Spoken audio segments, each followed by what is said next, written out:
Bem-vindos a mais um podcast da Oliveira Advogados. Eu sou Alberto Oliveira, sócio fundador do escritório.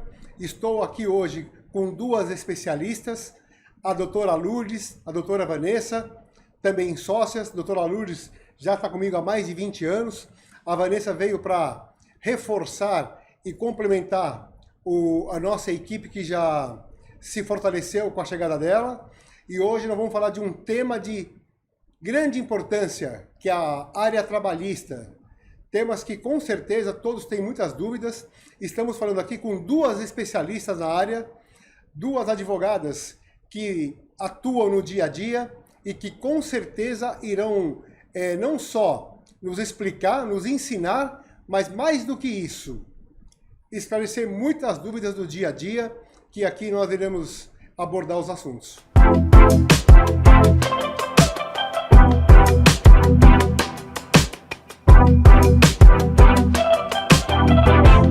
Doutora Lourdes, obrigado por participar. É uma honra ter você conosco. Fora ser minha sócia, ser a coordenadora, está conosco há mais de 20 anos, né? Vai ter 21 anos. 21 anos, né? E também agora a doutora Vanessa, que está conosco há quanto tempo? 3 anos e meio, mais ou menos. Nossa, já parece que faz mais tempo, Parece que faz mais tempo, com Isso. certeza. Doutora Lourdes, como eu falei agora há pouco, não só é coordenadora do escritório, né, da AO Advogados, a doutora Vanessa também é sócia do escritório, e são duas advogadas, como eu falei há pouco, que são especialistas no assunto, na área trabalhista, assunto esse que iremos abordar a partir de agora com pessoas do dia a dia que têm assim competência, que vocês vão poder em breve ter mais assuntos para aprofundar. Mas vamos começar hoje falando de um assunto, né, para começar esse emaranhado de temas que nós temos na área trabalhista, mas começando a falar da reforma trabalhista. A reforma trabalhista, acho que todo mundo tem dúvida. Tivemos uma reforma trabalhista, nós tivemos um impacto no primeiro momento, mas depois disso, eu queria ouvir de vocês duas, como que ficaram essas mudanças? Aquelas mudanças da reforma trabalhista, elas vieram para ficar? Mais do que isso, tiveram mudanças? Depois eu vou fazer algumas perguntas mais pontuais, mas eu vou deixar livre para vocês poderem falar. Fiquem à vontade, porque eu sei que estão, tanto uma quanto outra, louco para falar do assunto, né? Sim, então fiquem à vontade. A reforma trabalhista lá em 2017, ela inovou muito na nossa área trabalhista, que até então era muito rígida, né? Então ela acabou flexibilizando alguns direitos, né? E possibilitando as empresas ter maior flexibilidade nos seus contratos, na sua contratação, tanto na questão de terceirização da sua atividade, possibilitando inclusive a terceirização da atividade fim da empresa, porque até então era somente as atividades de meio, né? Quando a gente fala em atividade meio, a gente está falando, por exemplo, da limpeza, da pessoa que vai fazer a entrega, a carga, transporte. Isso era a atividade meio. E a atividade fim é aquilo que a empresa para aquilo que ela foi criada, a atividade principal dela. E com a reforma trabalhista, houve essa possibilidade, inclusive, de ampliar a empresa no dia a dia dela, expandir a sua contratação. Com a reforma trabalhista, vieram também alguns pontos bem controvertidos, onde até hoje nos tribunais nós ainda temos decisões e alguns pendentes de julgamento, inclusive no STF. Por exemplo? Por exemplo, a questão agora, atualmente, em relação à tarifação do dano moral do empregado, normalmente em razão de qualquer questão que tenha acontecido na empresa, de acidente de trabalho, uma indenização por dano moral, né, que é muito comum, na maioria das ações tem esse tipo de não pedido, tem né? ação trabalhista que não tenha um pedido de dano moral, né? A maioria tem, mas não são todas, né? A Vanessa até pode falar um pouquinho também. Não são todas. Que não são todas, né? Sim. Mas na maioria, Sim, sim, né? Quer falar um pouquinho? Fica à vontade, Vanessa. Na verdade, essa questão do dano moral na inclusão nas reclamações trabalhistas acontece porque uma estratégia, muitas vezes, dos próprios advogados, que para facilitar o acordo, colocam lá um pedido de dano moral, porque no momento da celebração do acordo, aquele acordo pode ser feito como verba indenizatória. Muitas vezes os pedidos são só de verbas salariais e se não tem nenhum pedido de natureza indenizatória, ele não consegue muitas vezes celebrar aquele acordo porque fica muito oneroso para a empresa, porque além do valor do acordo, ela ainda vai ter que pagar algum valor a título de verba salarial, de contribuição previdenciária. Então, por isso que muitas vezes há incidência do pedido de danos morais no processo trabalhista. Não necessariamente porque o dano moral muitas vezes aconteceu. Nós observamos em inúmeras, né, doutora, reclamações trabalhistas, que eles não conseguem comprovar. Tem o pedido, o ônus da prova é do empregado, ele tem que comprovar a indenização, o direito ao recebimento da indenização, mas ele não consegue comprovar, justamente por conta disso, que não existiu, né? Tá. E aí, complementando, o que aconteceu com a reforma trabalhista?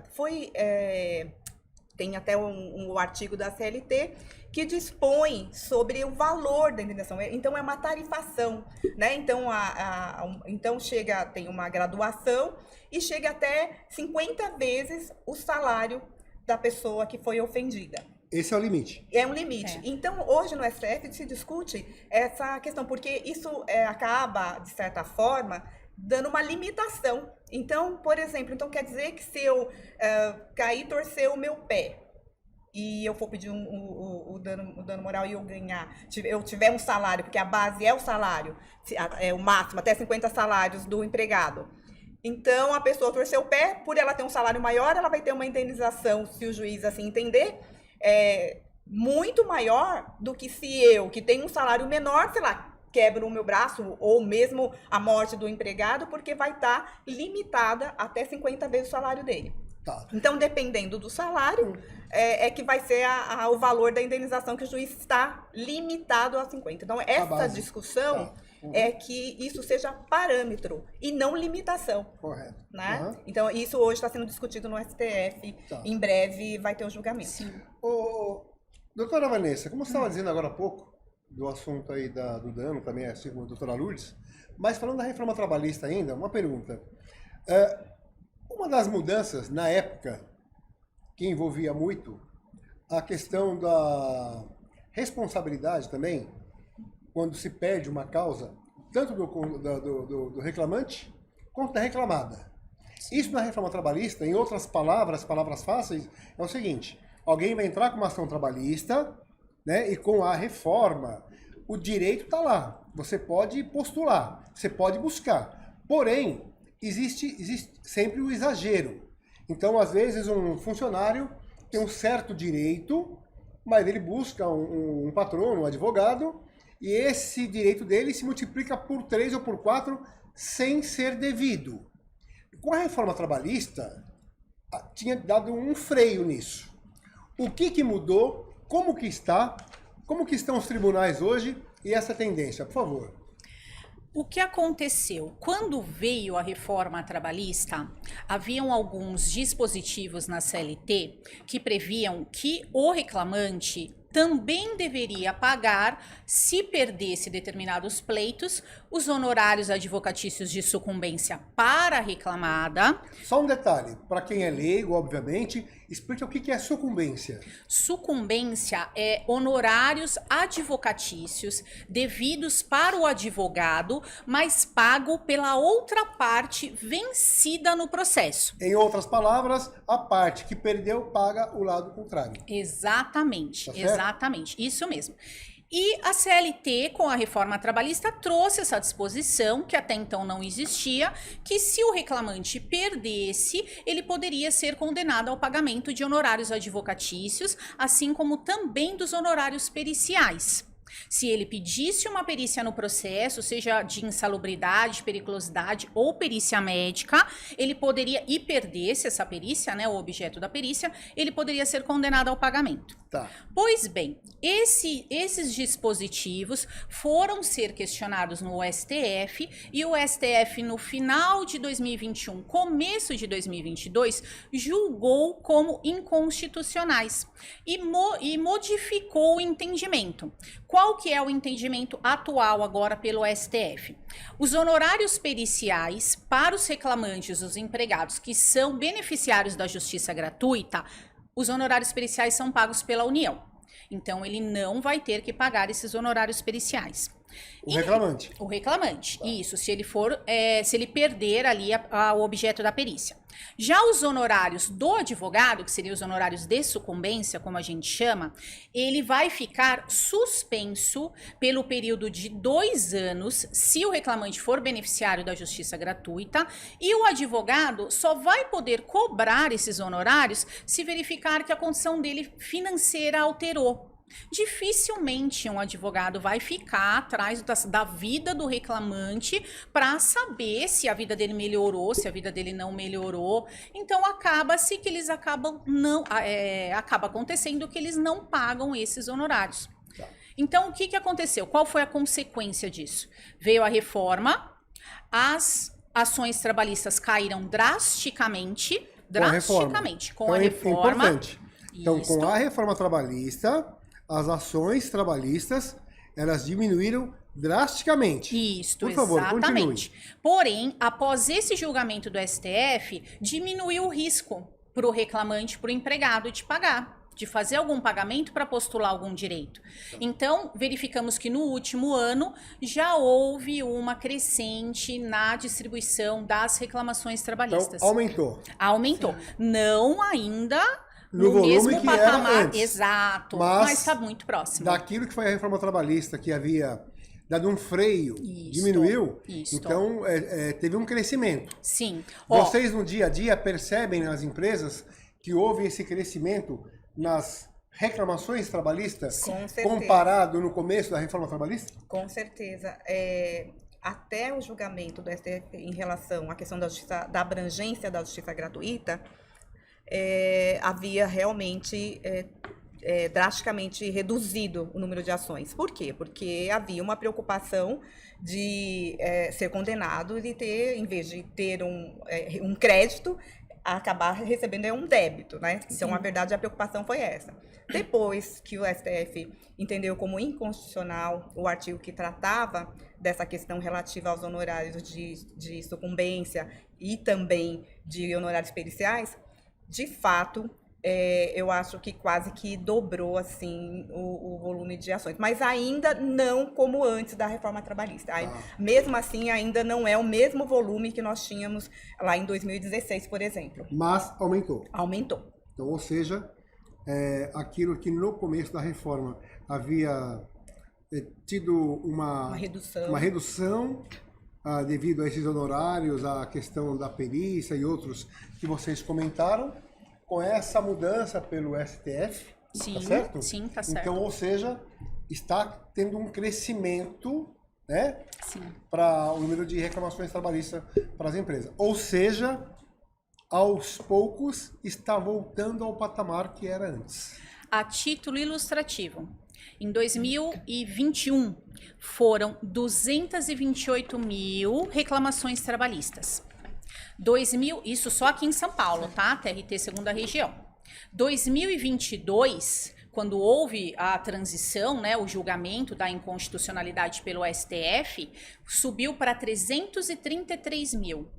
Cresceu bem. É bastante. Mas antes, em 2016, fechou em 356 mil. Então, ainda não está no mesmo patamar. Mas eu acredito, talvez a doutora Lourdes também possa comentar, que esse ano deve talvez ultrapassar ou chegar ainda mais próximo dos patamares antes da reforma trabalhista. De 2016. De 2016. Essa é a expectativa de vocês. Essa é a expectativa, acho que de toda a área trabalhista. Uhum.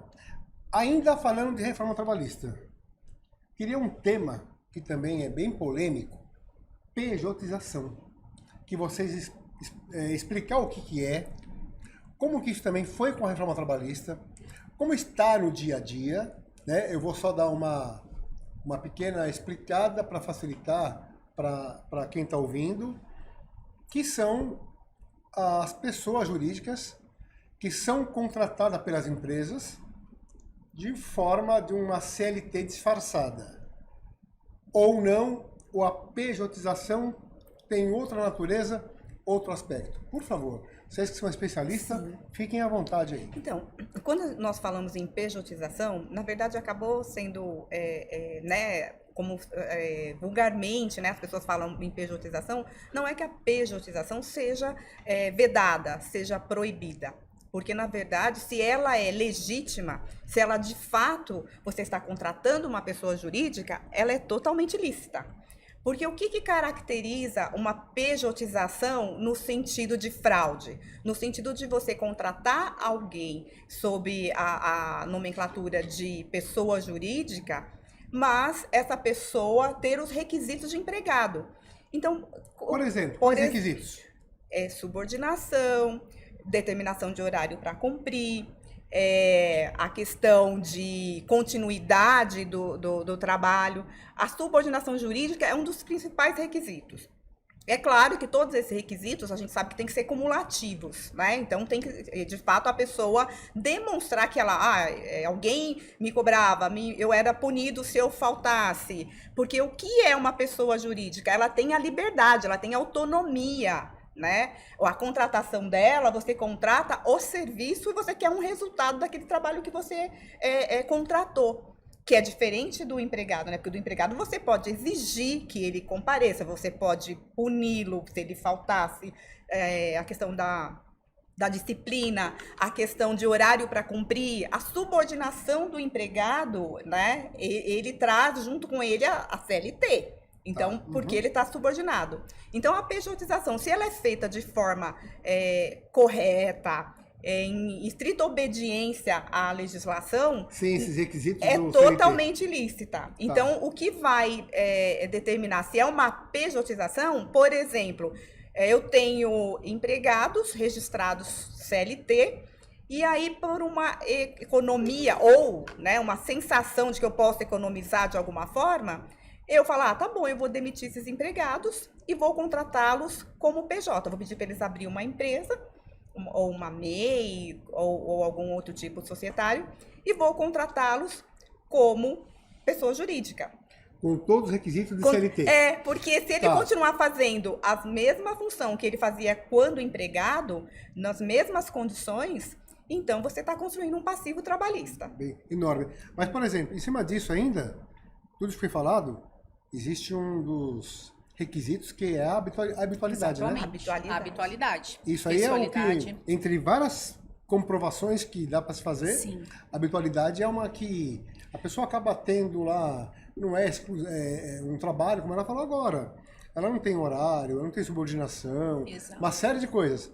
Mas ela tem tudo que comprova que ela tem uma função e ela exerce essa função dentro daquela empresa com as mesmas regras e normas de um CLT. Exatamente, tá, é exatamente isso. Ela cumpre a função dela como se ela fosse um empregado. Como a doutora Lourdes mesmo colocou, ela tem horário para chegar, ela tem que ir de segunda a sexta-feira, ela não pode faltar. Se ela falta, ela tem que comprovar, ela tem que trazer um atestado, ou ela tem aquele dia descontado. Essa é a caracterização da fraude trabalhista prevista no artigo 9º da CLT, que traz a pejotização, a vulgarmente conhecida como pejotização. Mas a contratação de pessoa jurídica é lícita, desde que aquela pessoa possa trabalhar com liberdade, aquela pessoa trabalhe trazendo os projetos. Não significa uma total falta de responsabilidade com o trabalho, uma total falta de subordinação. Mas aquela pessoa não é um empregado, então não pode seguir aquelas regras que estão ali determinadas na CLT e que diferenciam uma pessoa, um autônomo, um PJ, de um empregado. Tá. Habitualidade, pessoalidade, subordinação, onerosidade. Também, né? Também. Perfeito. Alguns requisitos acaba que aparecendo, né, enquanto a pessoa jurídica está prestando o serviço, né? Então, por isso que quando a gente fala que tem que ter todos os requisitos são cumulativos, né? Então, a pessoalidade, né? Ou seja, eu não posso pegar da empresa outra pessoa, a pessoa não pode ser substituída. Então, se tem a pessoalidade, onerosidade e principalmente a subordinação jurídica é um dos principais requisitos que a empresa deve, né, quem está contratando, né, a empresa tem que ficar atenta e verificar, inclusive diferenciar, né? Então, a pessoa que é terceirizada, ela tem que ter um crachá de terceiro, ela não pode ter um crachá igual da empresa. As pessoas que estão trabalhando com aquela pessoa têm que conseguir diferenciar que ela é um terceiro, que ela não é empregado como os outros. Então, isso já acaba sendo uma prevenção que a empresa deveria ter. Porque amanhã ou depois, se qualquer pessoa perguntar, mas e aquela pessoa? Não, ele era terceiro, né? Ou então, a pessoa, mas e aquela pessoa? Não, ele não era empregado, ele era da empresa X, né? Então, é importante, inclusive, no tratamento e no dia a dia, diferenciá-los. Tá. E o ônus da prova é sempre da empresa? Neste caso, depende. Por quê? A empresa pode negar a prestação de serviço. Se a empresa diz, essa pessoa nunca entrou na minha empresa.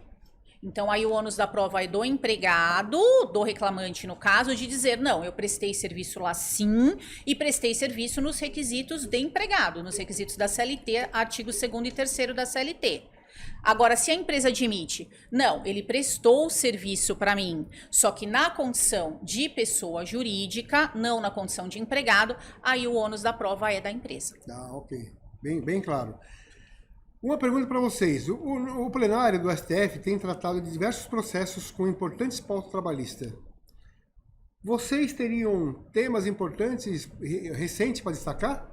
Fiquem à vontade. Acho que o tema principal agora que está mesmo em pauta é a questão da tarifação, do dano extrapatrimonial, que a doutora Lourdes colocou. Outro tema também muito interessante que está aguardando julgamento pelo STF e que vem deixando assim os empresários bastante preocupados é a questão da inclusão da empresa como reconhecimento do grupo econômico na execução. Ou seja, a empresa não passou pela primeira parte do processo, ela não estava inclusa na primeira parte do processo, na fase de conhecimento. Na fase de conhecimento, né, pro leigo verificado, que se trata essa fase de conhecimento, que é o começo do processo.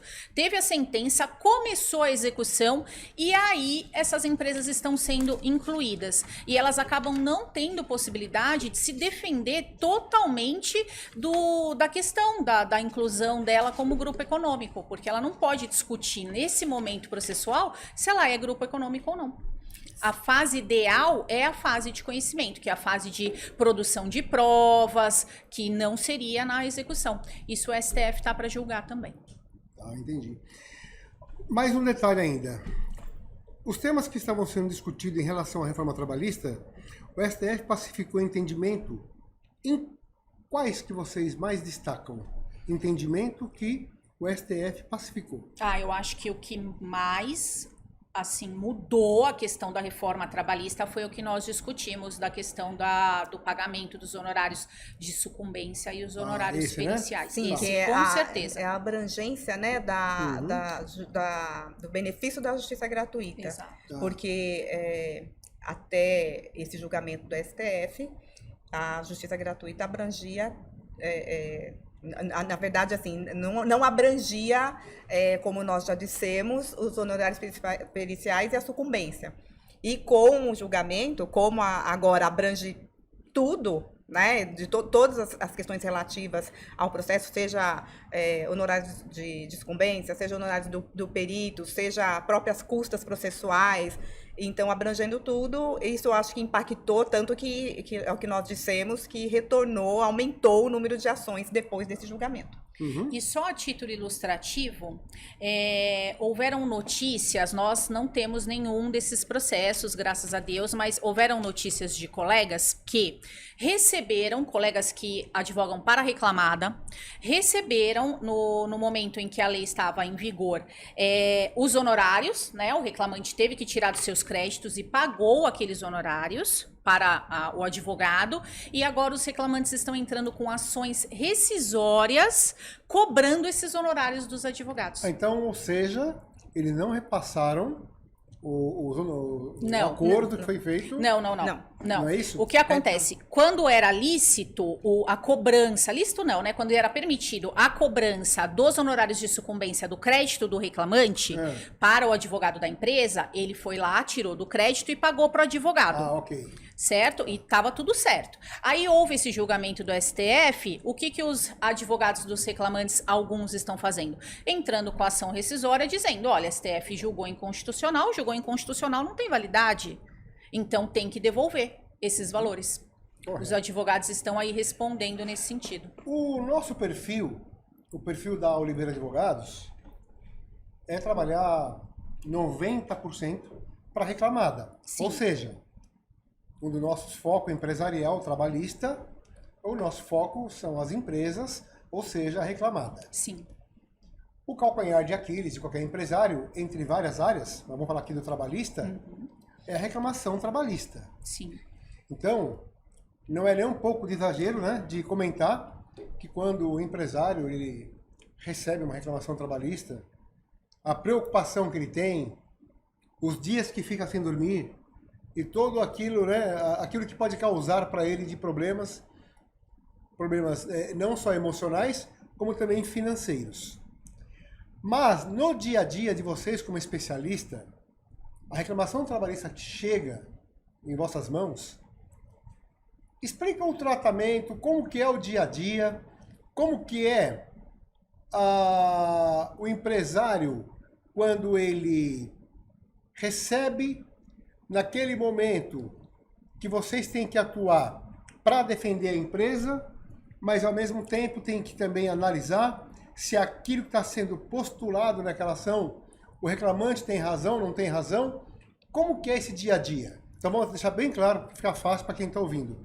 Falar assim da parte raiz da reclamação trabalhista, como que é no dia a dia, desde que um empresário recebe e chega na mão de vocês.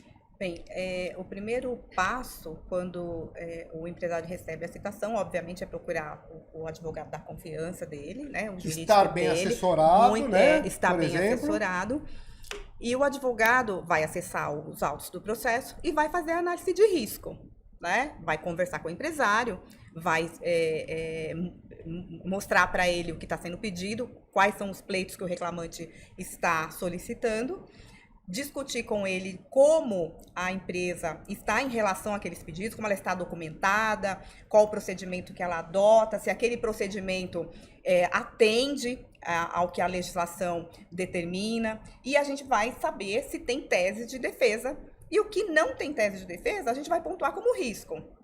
Né? A partir do momento que você pontua o risco para o empresário, inclusive, junto, nós já costumamos também já fazer uma análise de como ele pode melhorar para evitar que tenha outras ações. E depois vai entrar num tema que vocês vão falar bastante, que é o compliance trabalhista. Isso, e exatamente. Vocês vão abordar bastante. Exatamente. Então, com a análise dessa ação trabalhista, o advogado, o bom advogado, né, ele vai trazer para o empresário uma visão, olha, esses pontos aqui que você não tem defesa, ou que são riscos para você, vamos verificar o que pode ser feito para minimizar ou eliminar aquele risco, né? Porque às vezes é uma situação que o empresário só não teve, às vezes, uma boa assessoria, ou não teve alguém que olhasse com os olhos jurídicos de um advogado trabalhista, por exemplo.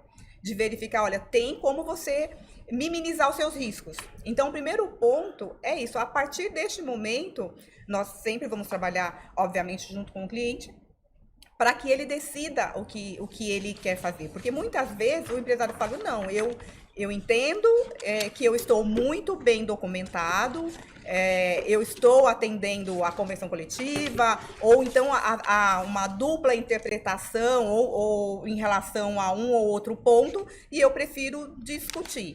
Outras vezes, a gente tem que levar em conta que aquele risco pode ser sanado, pode ser resolvido num acordo, né? Ele pode conseguir um benefício no sentido de resolver a questão e não prolongar, porque juros e correção monetária que é aplicado na Justiça do Trabalho é um verdadeiro investimento, né? Correto. Então a empresa tem que avaliar se naquele momento talvez seja melhor ela resolver o problema e trabalhar no preventivo para tentar minimizar ou eliminar aquele risco. Correto.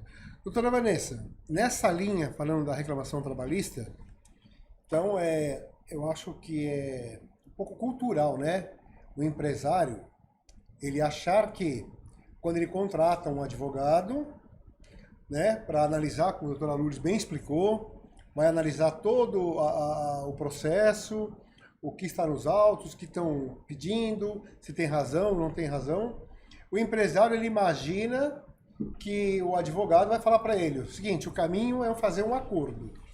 Não, um acordo, você vai explicar bem, ele até é recomendado diante de quais situações. Porque primeiro tem que ser feita toda a análise técnica da ação trabalhista para ver se realmente aquilo é devido, se não é devido, porque vocês terão que fazer uma defesa técnica. Sim. Buscar os interesses da empresa.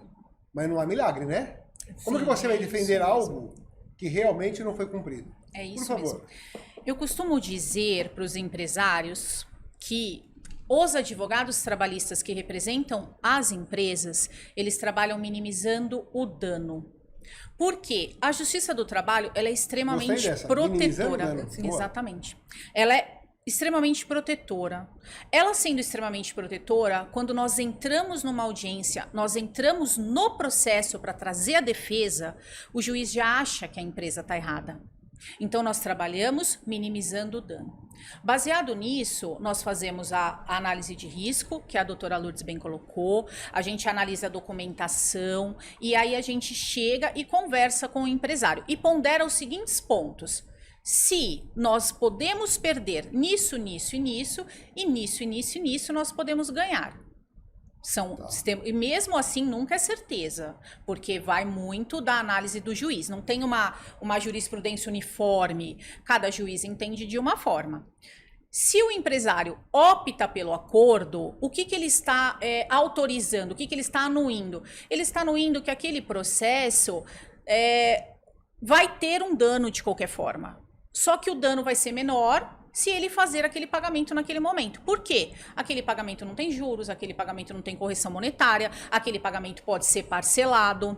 Mas o que acontece muitas vezes? O empresário olha e fala, eu não quero o acordo, eu tenho plena convicção de que eu cumpri toda a legislação.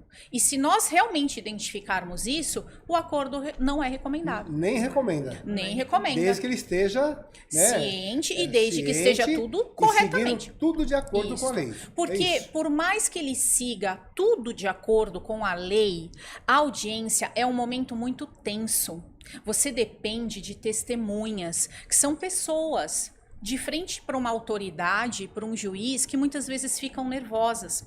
Eu já fiz audiência que eu vi, por exemplo, o rapaz, a testemunha do reclamante, e o juiz perguntar, vocês são amigos? E a testemunha do reclamante dizer, somos amigos, eu vou na casa dele todo final de semana.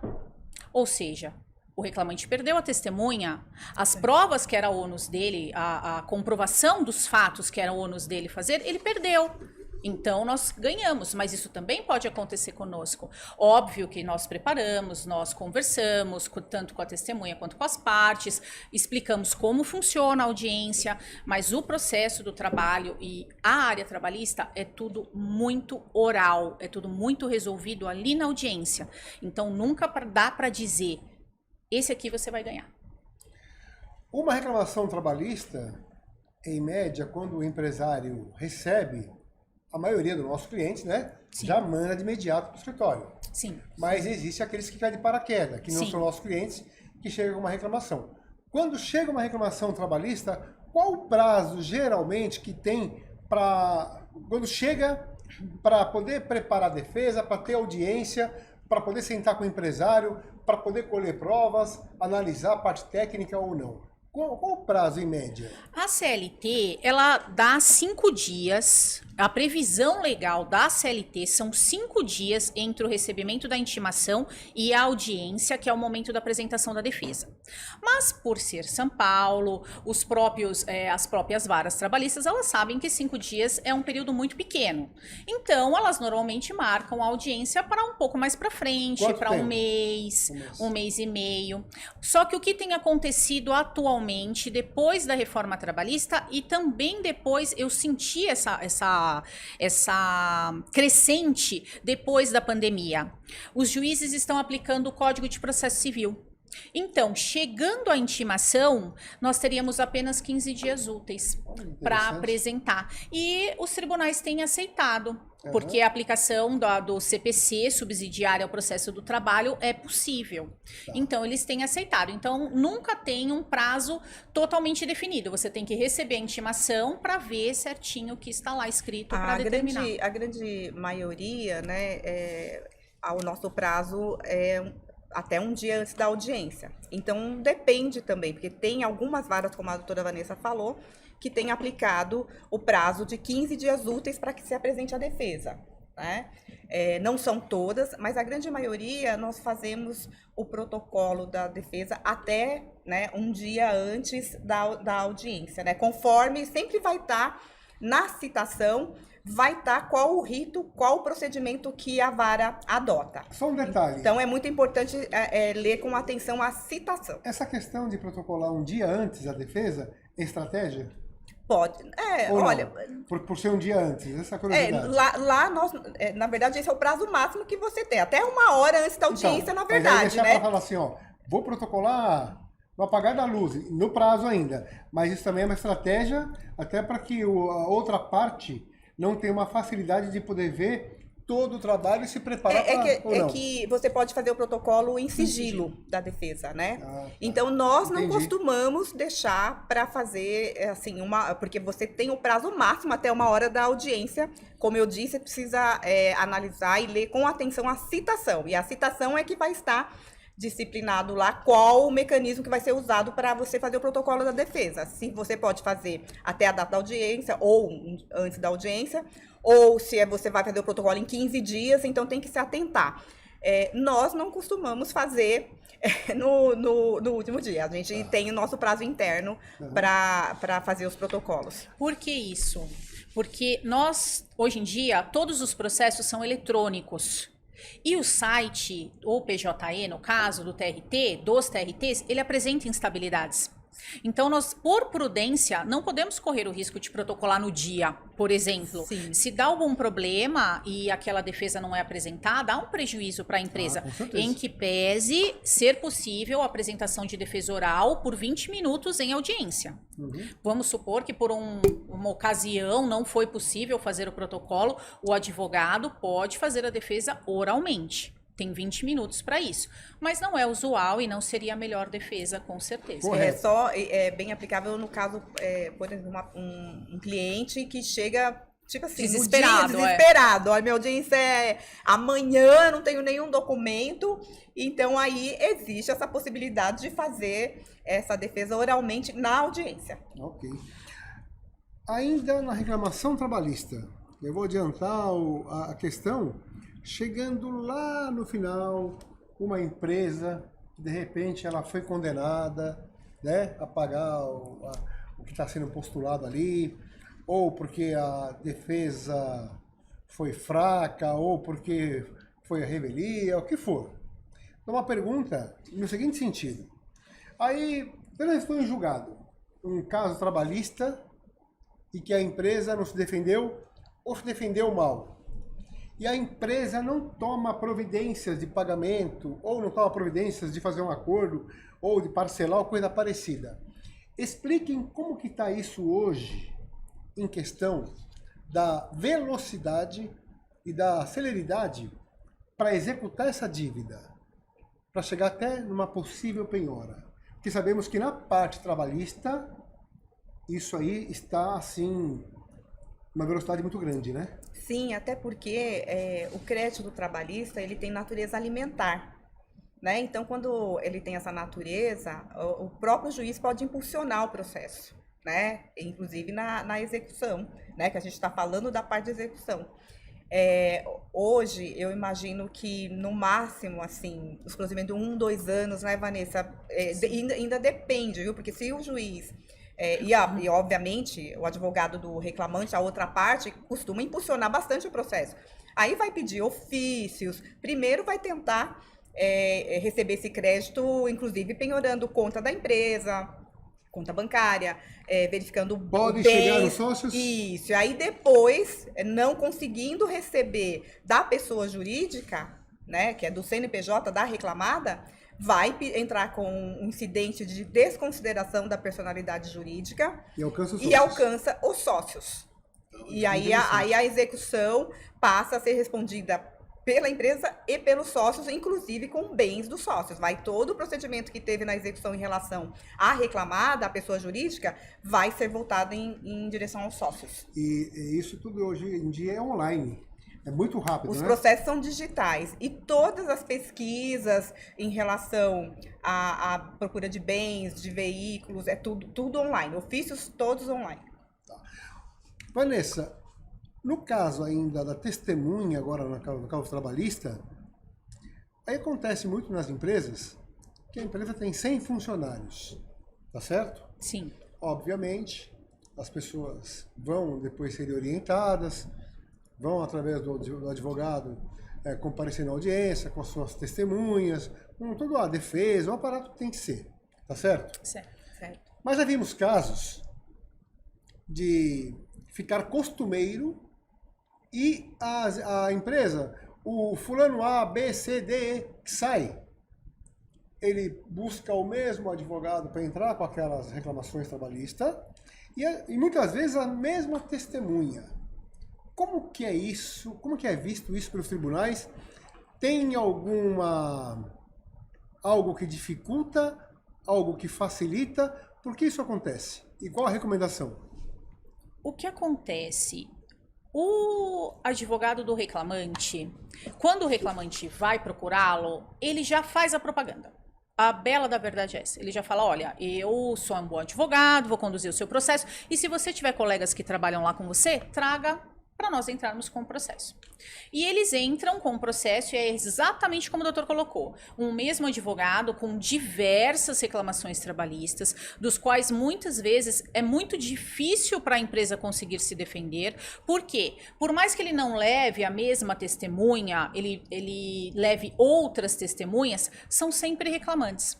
A empresa tenta contraditar, a empresa tenta mostrar para o juiz que aquela prática é uma advocacia predatória, mas ainda não tem sido totalmente aceito pelos tribunais. Só a título ilustrativo, em Mauá, muito recentemente, há 2 semanas atrás, se eu não me engano, uma advogada, a própria juíza, condenou a advogada, pediu para oficiar a OAB pela prática da advocacia predatória, porque ela tinha 500 processos da mesma empresa, representando 500 empregados da mesma empresa. Todos os processos idênticos. Bastante, hein? Mas uma pergunta, agora uma curiosidade. Mas tudo bem, essa advogada, no caso, ela é proibida disso? E se as pessoas, ela fez um bom trabalho para os reclamantes e um foi indicando o outro? Essa é a defesa dela. Sim. Essa é a defesa dela. Sim. É o que eu defenderia se eu estivesse no lugar dela. Então, eu fiz um bom trabalho, a OAB que vai investigar. Vai investigar, mas ela tem respaldo. Ela tem respaldo, mas a advocacia predatória, ela também existe. Aí teria que fazer toda uma análise desses processos. O abuso, se houve um abuso, se, por exemplo, ela pode ter oferecido alguma vantagem para os reclamantes, para trazerem outros empregados. Isso tudo tem que ser investigado. E aí tumultuar a justiça. Exatamente. Tá, correto. Bom, perceberam que nós temos muitos assuntos na parte de reclamação trabalhista, nós iremos abordar muito mais em outros momentos, mas agora eu quero entrar num tema também de grande relevância, que é o compliance trabalhista. Tudo que estamos falando, que envolve a reclamação trabalhista, as dores de cabeça, tudo que envolve o prejuízo que uma empresa vem a ter, né, com uma condenação e tudo mais, tudo isso estamos falando do quê? Do contencioso. Chegou a reclamação trabalhista, já virou lá um processo, né? O nome já diz tudo. Sim. Então agora vamos contratar um advogado para atuar onde? No contencioso. Já não tem o que fazer a não ser se defender. Agora vou entrar num tema que é o preventivo, para não deixar chegar ali, que é o compliance trabalhista. Aí eu gostaria muito que vocês, né, falasse dessa parte que vocês até começaram a ensaiar no começo, que eu falei para deixar nesse tema apropriado, que com certeza faz uma diferença muito grande para as empresas que faz esse trabalho preventivo, obviamente com advogados, com equipe, com jurídica competente, mas principalmente aplica essas regras de compliance. Fique à vontade. Sim. Bem, com vocês. O compliance trabalhista, ele acaba vindo auxiliar as empresas... Antes de mais nada, é importante falar o que é compliance, né, para quem não sabe. O compliance é uma norma, né, é uma forma de gestão de todas as questões relativas extrajudiciais dentro da empresa. O compliance, ele trabalha o preventivo.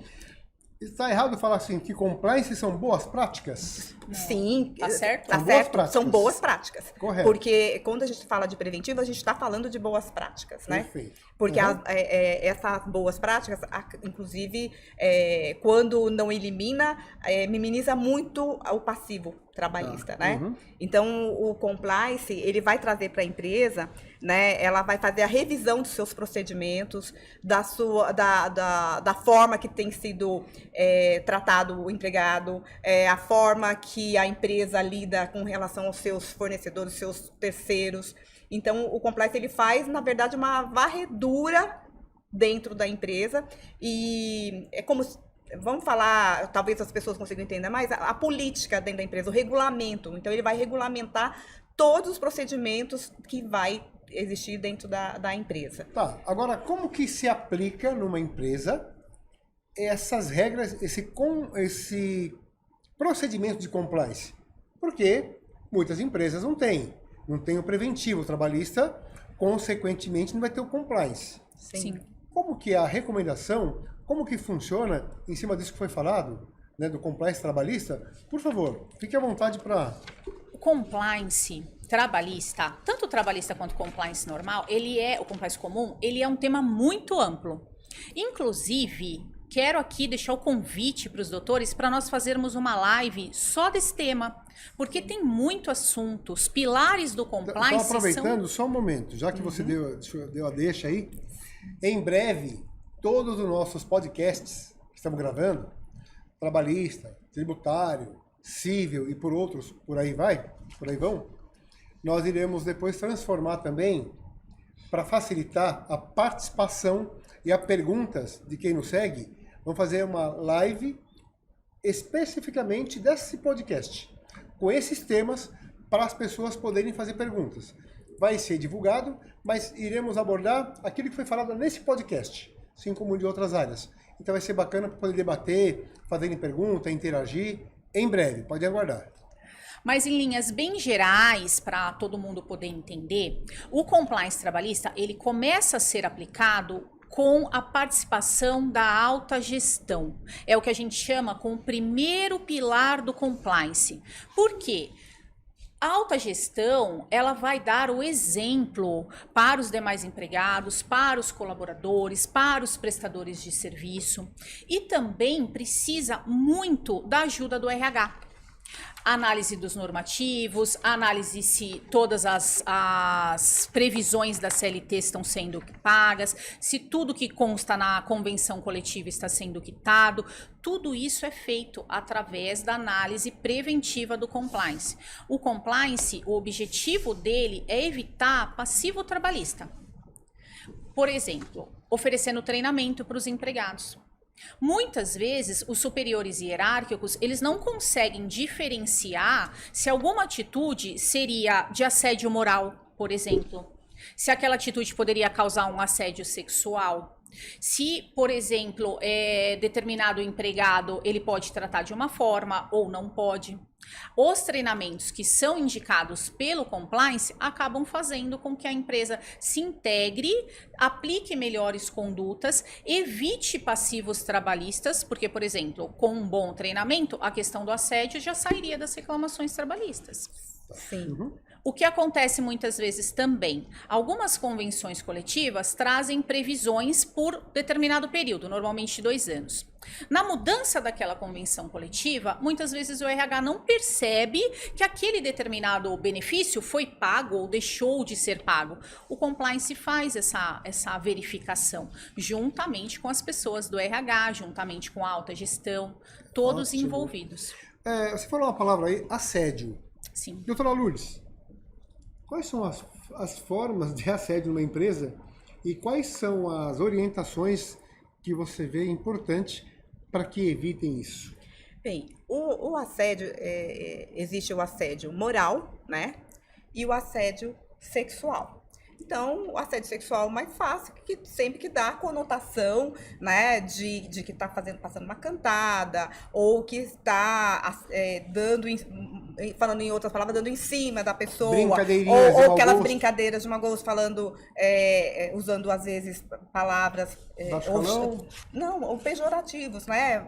Olha, né, falar alguma palavra que a pessoa se sinta constrangida e entenda que aquilo está sendo relacionado à pessoa ou à sexualidade daquela pessoa, tá? Então, Isso vale para a empresa, para qualquer um que está ali naquele ambiente. É, Mas principalmente no caso de um superior que pode usar o seu cargo para poder utilizar dessa forma para brincadeiras Isso, a maliciosas, hierarquia. coisa parecida. Isso acontece no dia a dia que vocês atuam bastante com as reclamações trabalhistas? Acontece. Mas o assédio, só voltando um pouquinho, então nós temos o assédio sexual e temos o assédio moral. Então, o assédio moral, ele é aquele do dia a dia, que a pessoa, por exemplo, direciona para alguém ou exige serviços superiores à força dela, ou faz as brincadeiras só com ela, chama a atenção só dela. Então, as pessoas se sentem constrangidas por ser, de certa forma, perseguido. Então, o assédio, ele é reiterado, não é um ato, porque se só um ato só aconteceu, um fato, a gente está falando de um dano moral, tá? Agora, o assédio, ele é reiterado. Ele não acontece em um único ato, ele acontece no dia a dia daquele empregado na empresa. E o assédio, ele tem em vários níveis, né? Pode ser o mais comum e na maioria das ações da hierarquia, né? De um gerente para o seu subordinado, de um diretor para o seu subordinado. Mas ele às vezes acontece também no mesmo nível de hierarquia, né? Entre colegas também pode haver um assédio. Uma curiosidade.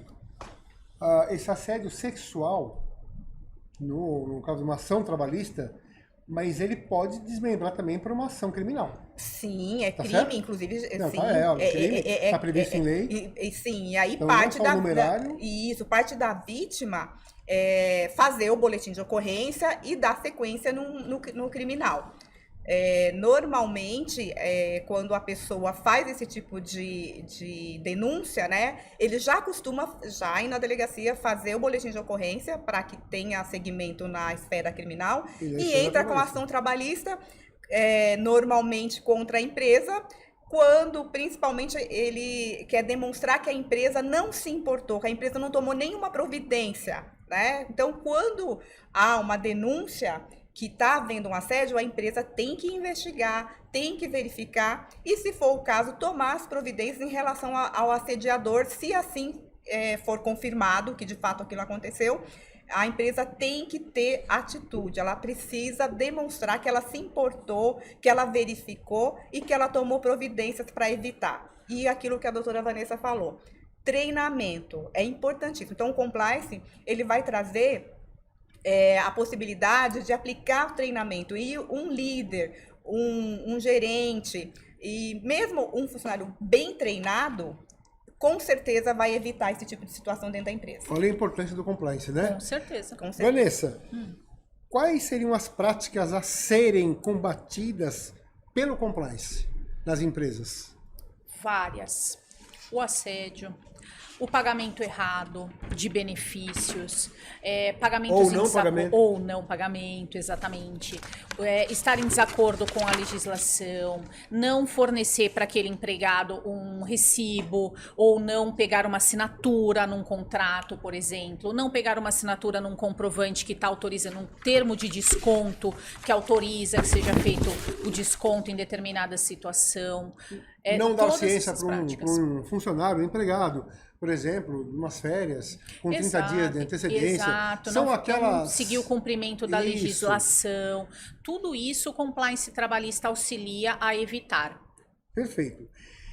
No teu ponto de vista, e a importância da empresa para implantar o compliance? É muito importante a implantação do compliance trabalhista, que tem crescido e é um ramo que está assim muito forte, justamente por conta dessa crescente das reclamações trabalhistas. Se o empregado não tiver do que reclamar, a empresa ganha o processo. Existe isso. Isso é importante, né? Porque, é muito obviamente, importante. que sabemos como que é na justiça trabalhista, mas todo mundo imagina que um funcionário, um empregado entrou com uma reclamação trabalhista, ele tem 100% de razão.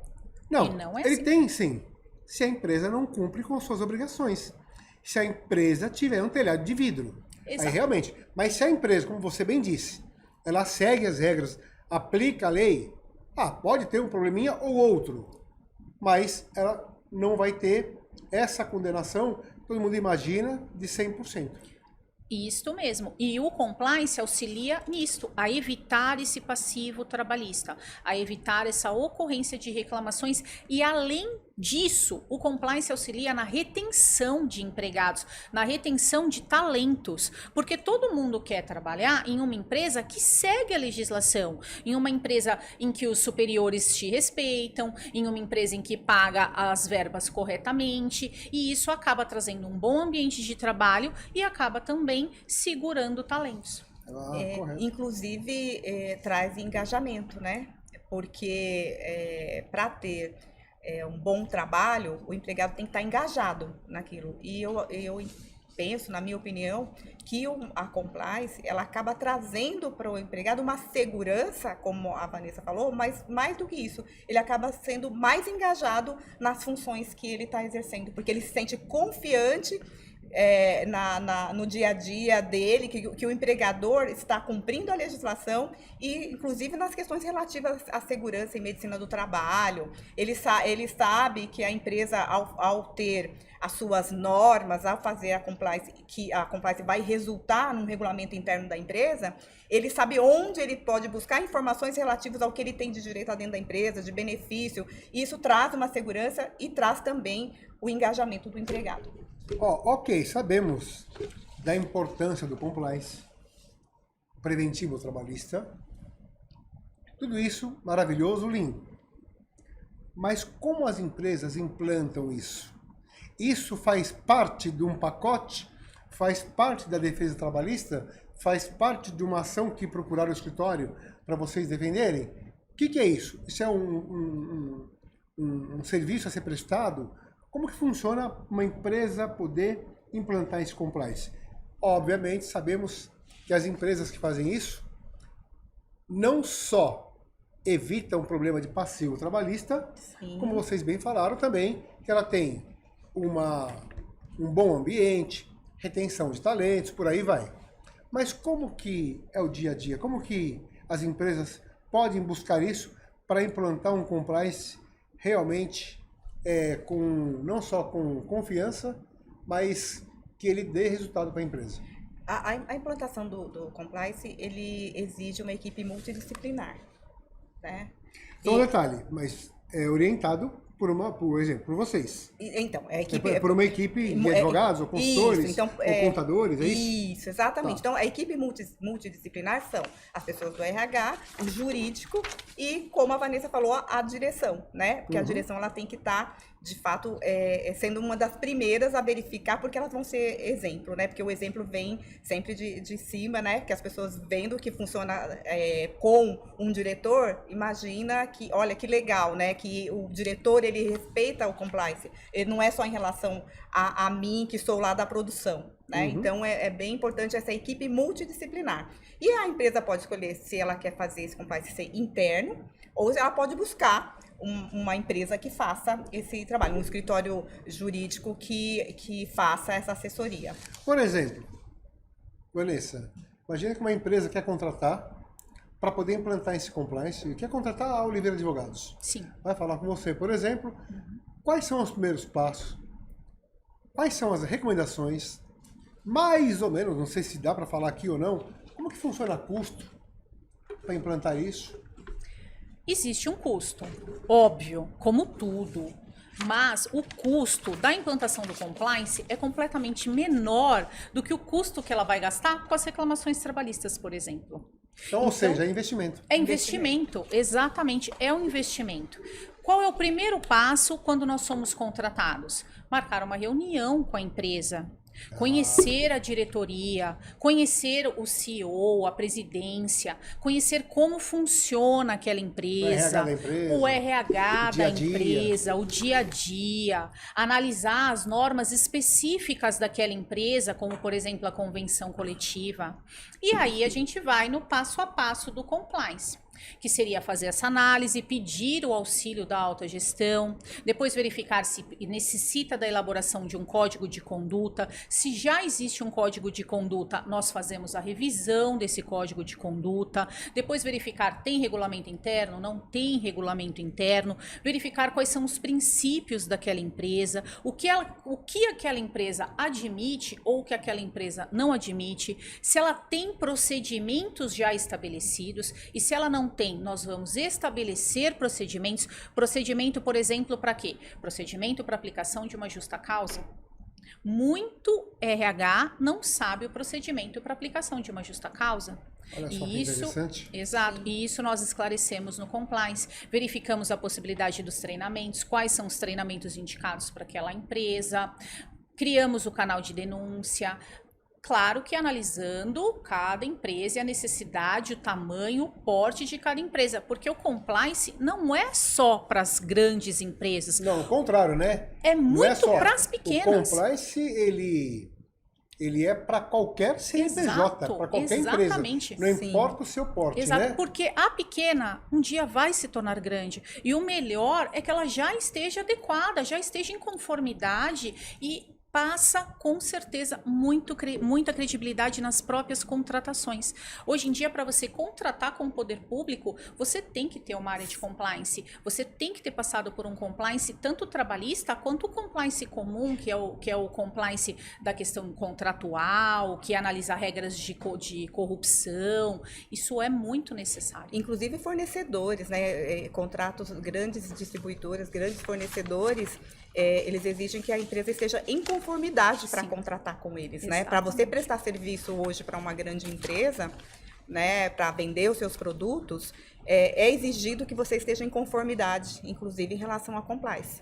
Então é muito importante, traz para a imagem da empresa, ela é vista com bons olhos, inclusive pelos seus fornecedores, pelas empresas que vão requerer os serviços que você vai vender ou o produto que você vai expor.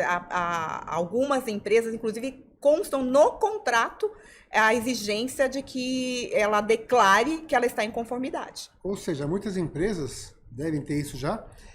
Se não tiver regras pré-estabelecidas de compliance, logo mais não vão conseguir nem fazer contratos, não só com particulares, como também com o governo. Já deve acontecer isso, né? Exatamente, com o governo certeza. já acontece. Já acontece? Com certeza já acontece. As licitações, eles sempre procuram empresas que estão cumprindo ali as práticas de compliance, apresentam boas condutas, porque isso reduz consideravelmente as chances de corrupção. E muitas empresas, obviamente, né? Ninguém pode dizer que não segue a lei por desconhecimento, coisa, né? Mas, por exemplo, a empresa, ela faz de boa fé. Dá um exemplo, um banco de horas. Mas ela não homologa isso no sindicato. Ela tem um acordo com os funcionários internamente, mas aquilo está internamente. Banco de horas, por aí vai. Tudo isso passa pelo compliance. Tudo passa pelo compliance, mas só pegando o gancho do que você falou, a reforma trabalhista, ela autorizou o banco de horas, desde que previsto na convenção coletiva, sem a anuência expressa do sindicato. Então, eu não preciso fazer um acordo coletivo, que seria o acordo entre a empresa e o sindicato, para ter um banco de horas, desde que eu respeite o que está previsto na convenção, que é aquela que é o acordo feito entre o sindicato da empresa e o sindicato dos empregados. Então, ela pode ter, através de um instrumento individual, de um acordo individual feito com o empregado, mas ela tem que respeitar os prazos, principalmente os prazos previstos na convenção coletiva. E sim, o compliance também verifica isso.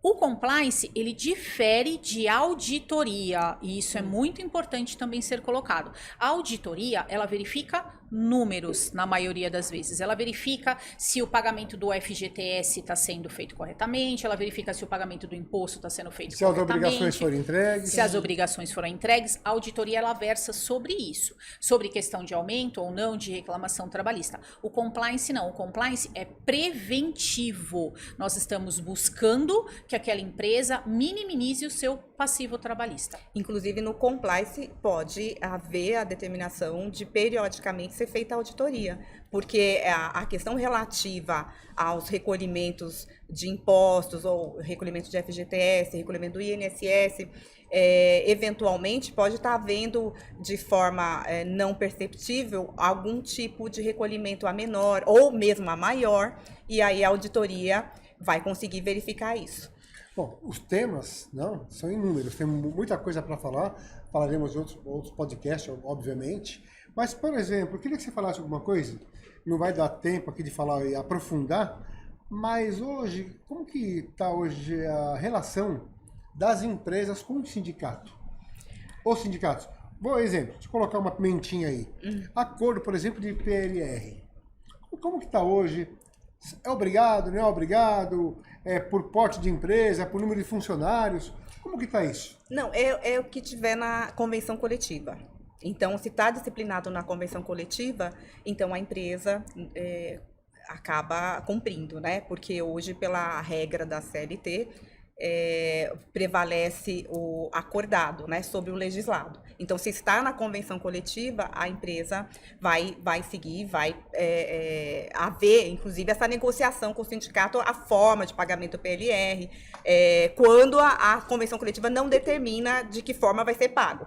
Então, ainda assim, feitas as negociações da PLR conforme a convenção coletiva. Se a convenção coletiva tiver essa determinação, a empresa pode, muitas vezes tem empresas que estão passando dificuldade, não vou conseguir pagar o PLR, mesmo que esteja na convenção coletiva, ela pode negociar com o sindicato, para que seja feita da melhor maneira possível, porque beneficia o empregado, e a empresa possibilita que a empresa faça esse pagamento dentro do seu orçamento, sem prejudicar outras questões financeiras da empresa.